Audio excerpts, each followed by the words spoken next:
Assalamualaikum warahmatullahi wabarakatuh. Berjumpa lagi dengan channel saya.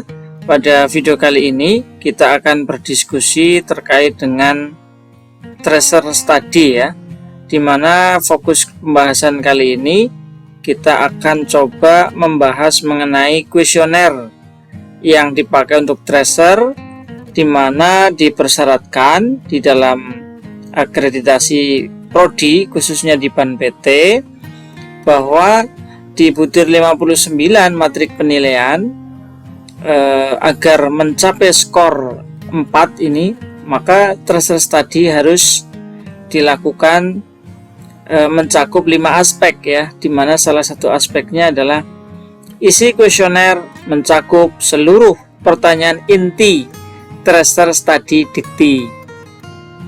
Nah, pada video kali ini saya akan fokus mengenai apa sih kuesioner yang dipakai ya pada tracer study dikti.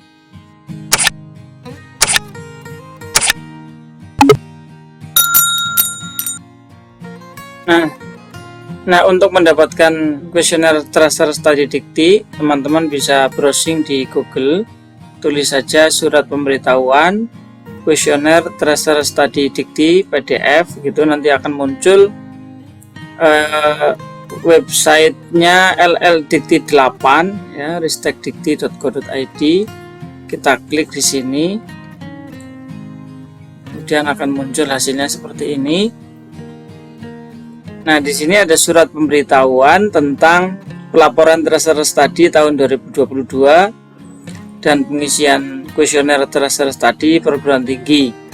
Nah, dalam hal ini kebetulan di sini adalah untuk lingkungan LLDikti wilayah 8. Namun fokus kita bukan ke surat ini, tetapi kita akan lihat kuesionernya seperti apa yang digunakan. Ada di ini surat aslinya ya, kemudian ini lampirannya yaitu kuesionernya. Baik, kita cermati di sini teman-teman sekalian. Yang pertama di dalam kuesioner ini adalah identitas ya, ada nomor mahasiswa, kode perguruan tinggi, tahun lulus, kode prodi, nama, kemudian nomor telepon atau HP, alamat email, NIK dan juga NPWP. Ini identitas dari responden. Kemudian baru setelah itu ada pertanyaan wajib. Yang pertama, jelaskan status Anda saat ini ya, bisa milih salah satu ya.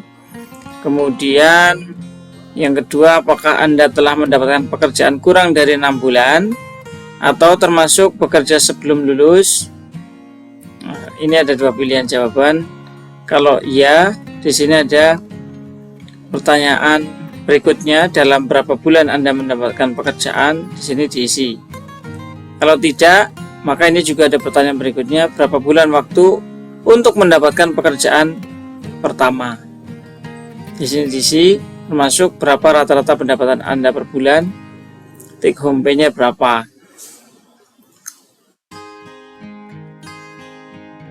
Setelah itu, pertanyaan berikutnya adalah di mana lokasi tempat Anda bekerja. Nah, di sini ada provinsi sama kota atau kabupaten. Kemudian untuk berikutnya adalah apa jenis perusahaan atau instansi atau institusi tempat Anda bekerja sekarang. Pilih salah satu ya, mulai dari instansi pemerintah sampai wira swasta atau perusahaan mandiri atau mungkin lainnya, silakan dituliskan. Berikutnya, apa nama perusahaan atau kantor tempat kerja Anda, tulis di sini. Kemudian bila berwira swasta, apa posisi jabatan Anda saat ini. Ini ada 4 pilihan jawaban. Kemudian pertanyaan yang G, apa tingkat tempat kerja Anda? Apakah tingkat lokal, wilayah, wira swasta tidak berbadan hukum, atau yang nasional atau multinasional? Pilih salah satu. Kemudian pertanyaan yang H, pertanyaan studi lanjut. bagi alumni yang studi lanjut. Nah, di sini ada pertanyaan berikutnya yaitu mengenai sumber biaya atau apakah biaya sendiri atau beasiswa. Kemudian program tingginya mana, program studinya apa, tanggal masuknya berapa. Pertanyaan yang I, sebutkan sumber dana dalam pembiayaan kuliah, ya, bukan ketika studi lanjut. Ini bukan ketika studi lanjut ini, tapi pertanyaannya adalah pada saat kuliah sebelumnya, ya, misalnya sarjana gitu ya. Pada saat kuliah di S1 itu sumber dananya dari mana, apakah dari biaya sendiri, beasiswa adik dan sebagainya, sampai mungkin beasiswa lainnya, sumber lainnya silahkan ditulis di sini.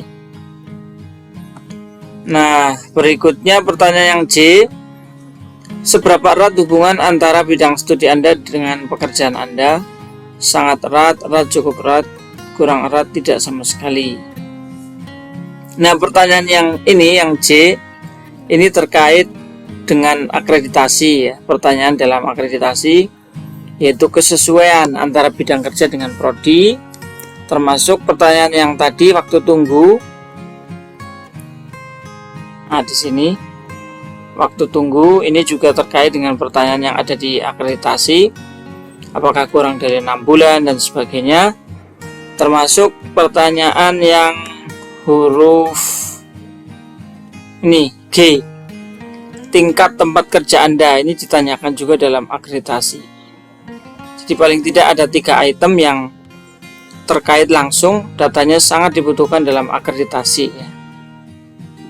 Kita lanjutkan untuk yang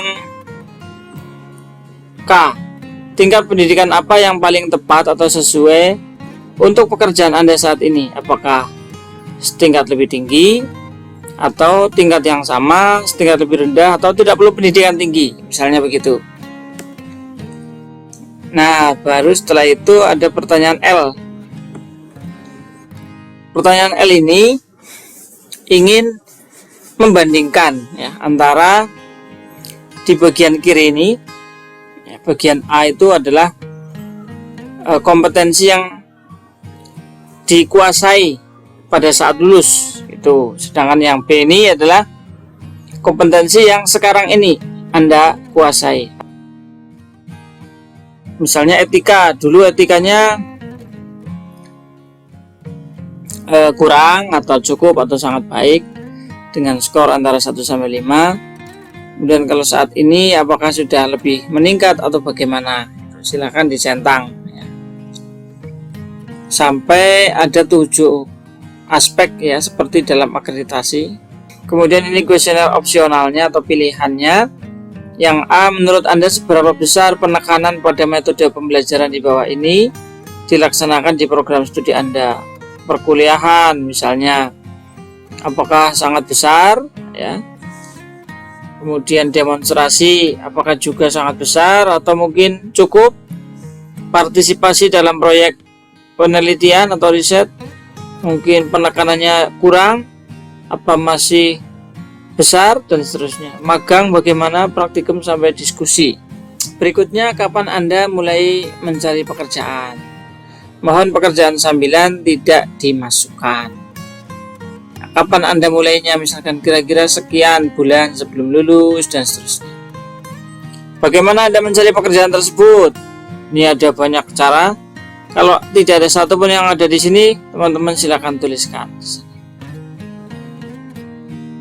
Next.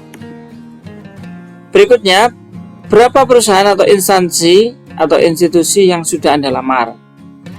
Berapa banyak perusahaan atau instansi atau institusi yang merespon lamaran Anda?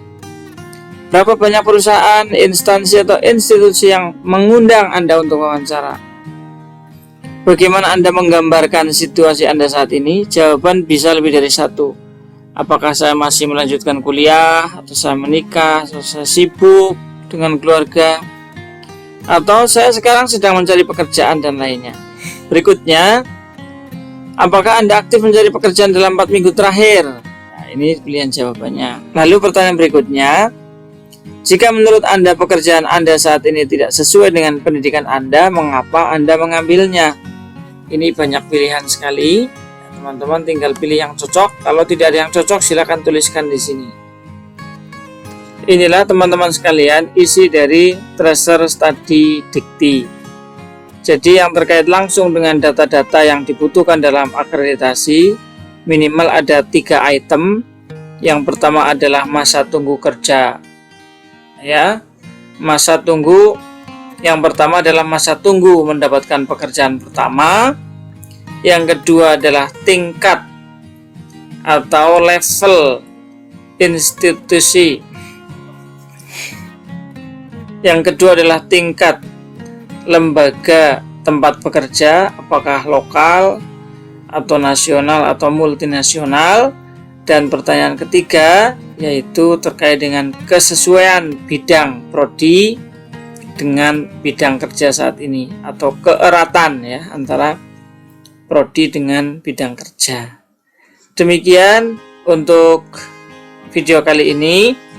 Mudah-mudahan menginspirasi bagi teman-teman yang mungkin sekarang mengelola program studi, bingung mau melakukan Tracer Study, pertanyaannya seperti apa yang disarankan di akreditasi, yaitu sesuai dengan Tracer Study Dikti. Inilah kuesionernya seperti ini. Silakan bisa diadopsi ya, agar sesuai dengan petunjuk ya di dalam matrik penilaian akreditasi, di mana petunjuknya di situ, agar kuesioner meliputi pertanyaan inti dari Tracer Study Dikti. Demikian untuk video kali ini, mudah-mudahan bermanfaat dan menginspirasi bagi Bapak Ibu sekalian.